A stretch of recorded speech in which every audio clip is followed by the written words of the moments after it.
Salut les doves, j'espère que vous allez bien. Écoutez, aujourd'hui, on va revenir un petit peu sur ce qui s'est passé durant la Coupe d'Afrique. J'ai pas fait de vidéo dessus jusqu'à présent, j'avais pas grand-chose à dire. Bon, sur la finale Sénégal-Algérie, pour le coup, il n'y avait pas grand-chose à dire non plus. La meilleure équipe a gagné. Je pense que le Sénégal manquait vraiment de qualité technique, pas forcément individuelle, mais dans l'ensemble. Et puis je pense que dans la façon d'appréhender cette finale, il y avait peut-être un manque d'expérience ou, je sais pas, peut-être une certaine fragilité. Durant cette compétition, j'ai pas vu une seule fois les Lions de la Teranga maîtriser vraiment leur sujet, construire leur victoire. Et finalement, je sais pas, j'ai jamais senti ce sentiment de maîtrise. Alors, l'Algérie, c'était pas parfait, mais en termes de combat, d'investissement, c'était incroyable. Et puis, il y avait certaines individualités aussi, le charisme et le leadership de l'entraîneur, ou plutôt du sélectionneur, ont fait la différence. Et puis, bon, je pense que même s'ils ont subi un peu, on va dire, durant la rencontre, même beaucoup, on avait l'impression que le Sénégal aurait pu jouer pendant 10 heures, ça n'aurait pas changé grand-chose. On va passer au thème, on va dire, central de cette vidéo, qui sont plutôt qui est les manifestations de joie qu'on a pu voir en France de la part des sympathisants de l'équipe d'Algérie. Voilà, certains étaient algériens, d'autres pas. Beaucoup se sont offusqués. Alors, je pense déjà qu'on ne va pas mettre tout le monde dans le même sac, hein. Je pense que je vais d'abord parler des personnes, on va dire, qui ont un kiff pour l'équipe d'Algérie et qui ont eu envie tout simplement de célébrer. Écoutez, moi, je comprends pas pourquoi le fait de célébrer et d'avoir une joie pour une équipe, un pays qui serait différent de la France serait un manque d'amour vis-à-vis de celle-ci ou un manque de patriotisme. Je pense que si vous avez regardé ma vidéo « Ton pays vs tes racines », je pense que vous savez que l'appartenance, se sentir d'un pays, d'un autre, des deux, c'est pas quelque chose de simple. C'est quelque chose qu'on ressent au plus profond de soi. Qui êtes-vous pour pouvoir juger, imaginer ce que devrait être, le bon comportement d'une personne? Pourquoi est-ce qu'un tel ne devrait pas célébrer la victoire de l'Algérie alors qu'il le ressent profondément l'envie? Moi, je vous le dis, quand le Sénégal a battu la France en 2002, j'étais heureux, j'étais profondément heureux, j'étais content. Et ce n'est pas du tout pour ça que je n'aime pas l'équipe de France. Bien au contraire. Bien au contraire. Je me sens français, je me sens sénégalais.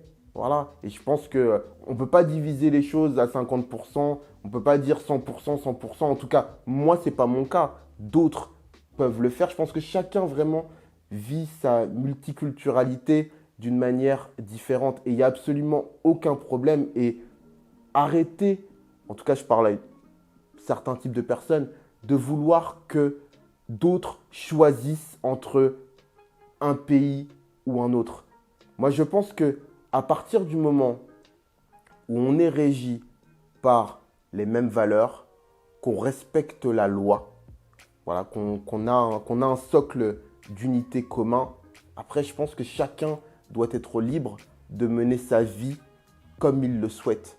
Il n'y a pas de diktat, en tout cas selon moi, qui fait dire que lui c'est un bon Français, lui ce n'est pas un bon Français ou c'est un Français à un niveau moindre qu'un autre. Même si je vais revenir plus tard dans cette vidéo sur la notion d'égalité. Tout ça pour dire que, voilà, si moi je comprends tout à fait évidemment et je vous invite vraiment pas forcément à être d'accord, mais à faire preuve d'ouverture d'esprit et d'empathie. Quelqu'un qui aime l'Algérie, qui a des racines ou non algériennes et qui aurait envie de fêter en France la victoire de cette équipe, pas de problème. Ensuite, évidemment, je vais passer à ceux qui ont foutu, on va dire, le bordel de manière excessive. Effectivement, moi, les coups de klaxon la nuit, bon, je vous avoue que ça m'a pas particulièrement, en tout cas dans un premier temps, régalé. Mais dans le fond, je pense il faut prendre du recul. Voilà, c'est une semaine dans l'année, des personnes voilà, sont heureuses, klaxonnent. Bon, voilà, je vais pas en faire, je vais pas en faire un fromage. Ceci dit, concernant les personnes qui ont cassé, alors que ce soit ou non d'ailleurs des sympathisants de l'équipe d'Algérie, alors c'est évidemment condamnable, c'est évidemment détestable et c'est évidemment sanctionnable. Comme je l'ai dit tout à l'heure, pour moi, voilà, chacun peut vivre, on va dire, sa façon d'être français comme il le souhaite, mais il faut rester dans le cadre de la loi. Et les personnes donc qui ont évidemment, qui sont vraiment sorties de ce cadre-là, qui se sont mis en infraction, qui ont fait des actes de délinquance, bah, c'est une connerie sans nom. Ça, il n'y a pas de...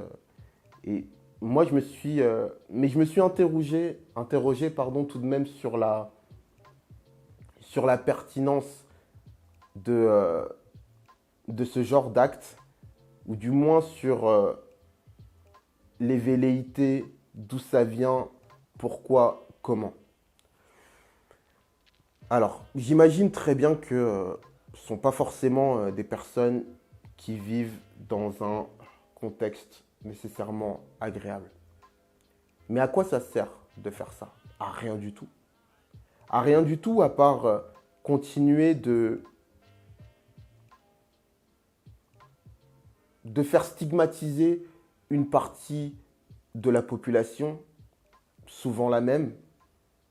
Alors, si pour vous, de toute façon, la société, le monde, je ne sais pas, la France, tout est perdu, de toute façon, il y a les bons, il y a les mauvais, tout le monde est corrompu, etc. Mais là, vous pouvez avoir cette vision des choses, mais à part apporter le chaos et tirer et tirer des balles dans les pieds des personnes qui se battent, je ne vois pas à quoi ça sert. Vous n'allez pas changer les choses comme ça. Alors, moi, encore une fois, je comprends que vous vous sentiez parfois et même souvent floué. Ça, il n'y a pas de souci. L'égalité des chances, bullshit. L'égalité, même tout court, moi, c'est un concept dans lequel je ne crois pas. Alors, je pense qu'il faut essayer de tendre au maximum vers l'égalité. Voilà. Il faut essayer de tendre vers ça, mais l'égalité en soi, ça n'existe pas. On est tous différents et du coup, on part tous de points de départ différents. On a tous un contexte de vie différent qui nous procure parfois des avantages et des inconvénients.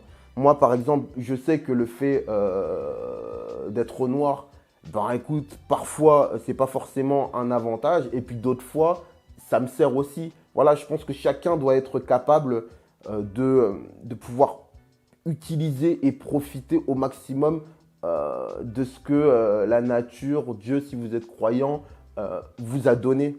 Et je pense que alors, il faut effectivement, comme je l'ai dit, se battre. Après, le terme battre serait à définir pour plus d'égalité.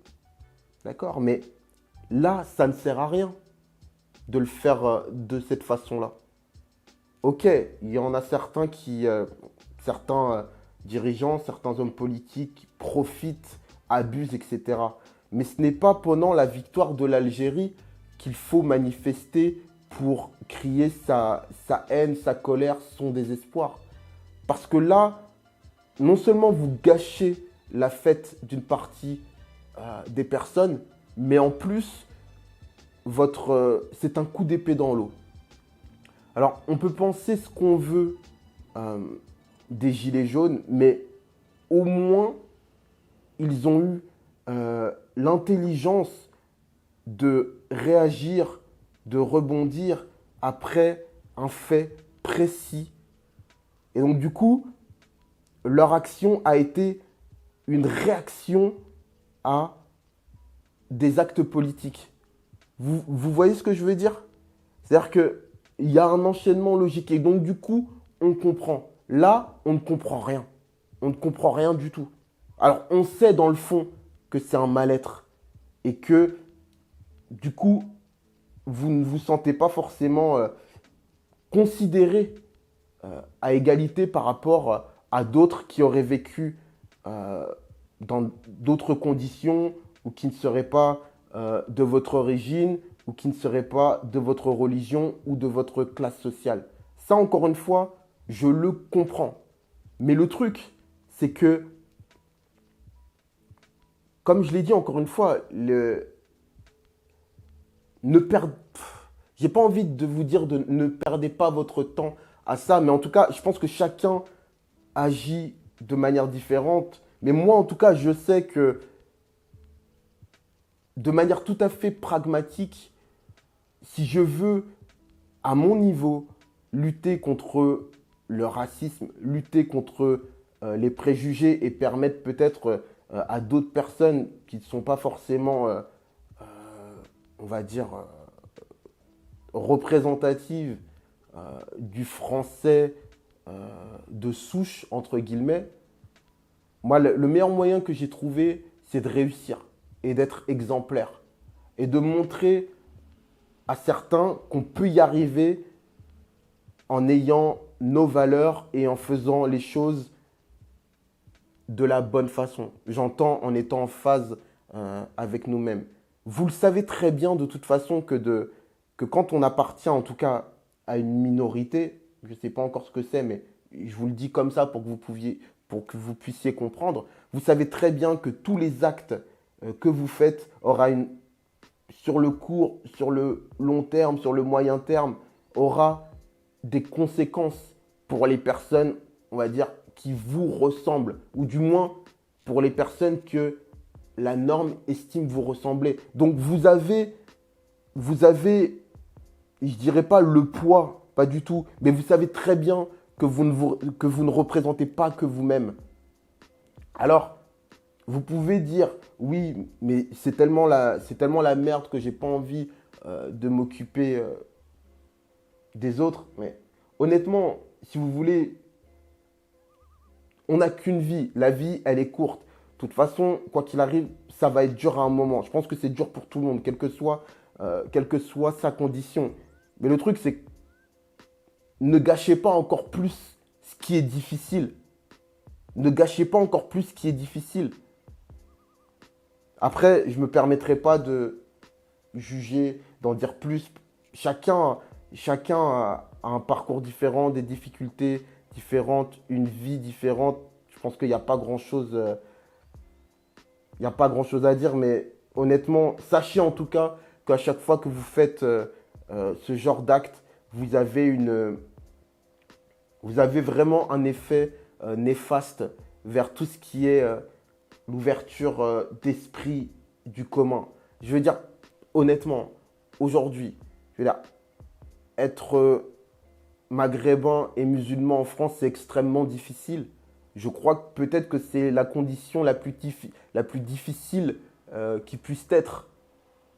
Je pense. Après, encore une fois, peut-être que je manque de culture et moi aussi d'ouverture d'esprit pour me rendre compte qu'il peut y avoir pire. Et il y a sûrement pire, mais en tout cas, moi, par rapport à ce que je vois, c'est extrêmement difficile. Donc, je comprends que, encore une fois, qu'on puisse se sentir rejeté par son pays. Je le comprends. Mais vous ne pouvez pas abandonner. Vous ne pouvez pas abandonner. Parce que c'est votre pays. Vous ne pouvez pas abandonner. Vous ne pouvez pas tout lâcher. Et ce n'est pas parce que certaines personnes ne vous acceptent pas que vous devez lâcher. Ne lâchez pas, battez-vous. Ne lâchez rien. Vous n'avez pas le droit de lâcher. Vous n'avez pas le droit de lâcher pour vous, pour vos futurs gosses, pour vos darons, pour vos ancêtres. Vous n'avez pas le droit de lâcher. Vous n'avez pas le droit de... Vous n'avez pas le droit de niquer tout ce qu'ils ont fait comme ça. Je sais que c'est dur, mais vous n'avez pas le droit de niquer ça. C'est pas possible, c'est pas acceptable. Vous devez vous battre. Voilà. Et effectivement, je pense que certaines personnes doivent se battre pour plus d'égalité de manière, on va dire, forte. Mais c'est pas comme ça. C'est pas comme ça. J'en profite pour dire, et vous le savez très bien, moi je suis vraiment pour... j'aime la mixité. Vraiment pour moi c'est quelque chose qui est vraiment très précieux parce que je suis moi-même issu de la mixité. Donc pour moi c'est quelque chose de vraiment important, essentiel. Et pour autant je ne suis pas pour, on va dire, un communautarisme exacerbé. C'est-à-dire qu'on ait besoin de se regrouper en groupe, c'est tout à fait normal. Sociologiquement, ça me paraît tout à fait logique, mais il faut toujours ouvrir la porte. Il faut toujours permettre aux autres, donner aux autres, je pense, de découvrir notre culture et d'aller picorer ce qu'on veut. Pour prendre l'exemple, par exemple, The Kerry 78, on a beau, c'est un youtubeur, hein, on a beau critiquer, etc. Mais moi, je trouve qu'il a vraiment réussi à donner à beaucoup de gens l'envie. Alors, il ne représente absolument pas les Maghrébins, les Marocains, etc. Mais je ne sais pas comment vous dire, il a donné envie, je suis sûr, à beaucoup de monde de s'intéresser à la culture marocaine. Ne serait-ce que parce qu'il était et parce qu'il est ouvert d'esprit. Et c'est ça, moi, qui me touche. Voilà, j'ai envie que chacun puisse être ce qu'il est, avec différentes origines, avec voilà, différentes cultures, mais en même temps, voilà, parfois on peut, comme j'ai dit, avoir ce besoin, c'est normal de se regrouper en communauté, mais de toujours rester ouvert. Moi, je veux pas, moi vraiment, ça me ferait mal au cœur, ça me déchire de voir une France avec des communautés qui vivent les unes à côté des autres. Moi, la force de la France, et c'est comme ça que j'imagine ma France et que je la rêve, c'est voilà, c'est des cultures qui se croisent, qui se rencontrent, etc. Et ben, vous savez quoi, je vais en profiter pour en parler. Moi, justement parce que j'en parle, parce que j'évoque, on va dire, un thème qui s'y rapproche, mais moi, cette haine qui est de plus en plus, ces frictions qui sont de plus en plus permanentes, fréquentes entre les différentes communautés, moi, ça commence à me... J'allais être vulgaire, mais ça commence à me les briser. J'en peux plus. Ça me casse la tête. Mais où voulez-vous aller comme ça? Je sais pas. Moi, quand je vois parfois, je sais pas, des frictions entre Noirs et Maghrébins, ça me brise le cœur. Ça me brise le cœur. Et parfois, en plus, c'est des personnes qui partagent les mêmes religions. Je comprends pas. Ça m'énerve. Il y a de plus en plus de frictions entre les hommes et les femmes, entre les personnes fortes et celles qui ne le sont pas. Je parle en termes de poids. J'ai l'impression que tous les traits, tout ce qui peut faire une singularité est mis en opposition. Et ça, vraiment, c'est quelque chose qui me... Franchement, ça me fait mal. Ça me fait très mal. Vous ne pouvez pas savoir à quel point ça me fait mal. Mais j'arrive pas à être insensible à ça. Parce que moi, voilà, je donnerai tout ce que je peux, toute ma force, toute mon énergie pour que les gens puissent davantage s'écouter, se comprendre, faire preuve d'ouverture d'esprit et se rapprocher. Bon, écoutez, la vidéo est assez longue. J'ai pas grand-chose à dire. Si, je vais quand même conclure sur un point. Sur Dof, je reçois rarement des commentaires, on va dire, mal placés ou agressifs. Franchement, j'ai une communauté exceptionnelle.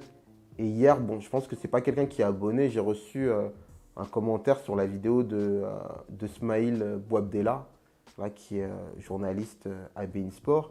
Et une personne qui s'estimait déçue par rapport à la façon dont Smaïl se voyait en tant que Français et Algérien. Mais je ne parle pas uniquement à cette personne, mais qui êtes-vous pour juger et pour savoir ce que ressent une personne? Mais si vous êtes déçu, c'est que vous-même, vous ne savez pas qui vous êtes. Moi, si j'ai envie de me sentir brésilien ou ouzbek ou russe, c'est moi que ça regarde, pas vous. De quoi je me mêle? De quoi je me mêle? Laissez les gens tranquilles. Écoutez les dofs, je vais conclure cette vidéo en vous remerciant de me suivre, en vous remerciant d'être toujours présent et de faire preuve d'ouverture d'esprit. Je sais que avec certains sujets, je vous malmène un peu, mais ça fait aussi partie de l'ADN de ma chaîne et de ma façon de voir les choses, le foot et la vie. Écoutez, j'ai créé un onglet communauté, enfin, du moins, il y a un onglet communauté qui existe et que j'ai enfin commencé à utiliser. Donc, n'hésitez pas pour les nouveaux abonnés, à aller y faire un tour. Je vous ai posé pas mal de questions sous forme de sondage et ça me permet de savoir davantage qui vous êtes, quelle est votre sensibilité, quel genre de foot vous aimez. Et je trouve ça vraiment très intéressant et complémentaire des vidéos que je peux faire. Écoutez, je vous remercie d'avance pour et je remercie d'avance plutôt ceux qui auront liké éventuellement cette vidéo, qui viendront en tout cas rejoindre et gonfler les rangs de Dof de Foot. Je finirai avec voilà, ce maillot que j'ai acheté de l'équipe de France féminine. Évidemment, c'est une taille homme hein, pour pouvoir le porter. Et il y a marqué nos différences nous unissent. Alors, c'est peut-être un peu utopique. Hein. Aujourd'hui, ça ne représente pas forcément la réalité, mais j'aimerais vraiment qu'on tende vers ça. Moi, c'est mon souhait le plus profond. Je vous dis à bientôt les dofs. Portez-vous bien. Ciao. Vous allez me lâcher, les nains, puisque je vous dis que je suis Doraemon. Je vous ai jamais vu, moi. Je crois qu'il a disjoncté. Dites-vous bien un truc, les nains. Si j'avais vraiment été votre prof, je vous aurais sûrement appris ceci. Quand on se met soi-même dans le pétrin, on se démerde tout seul pour en sortir.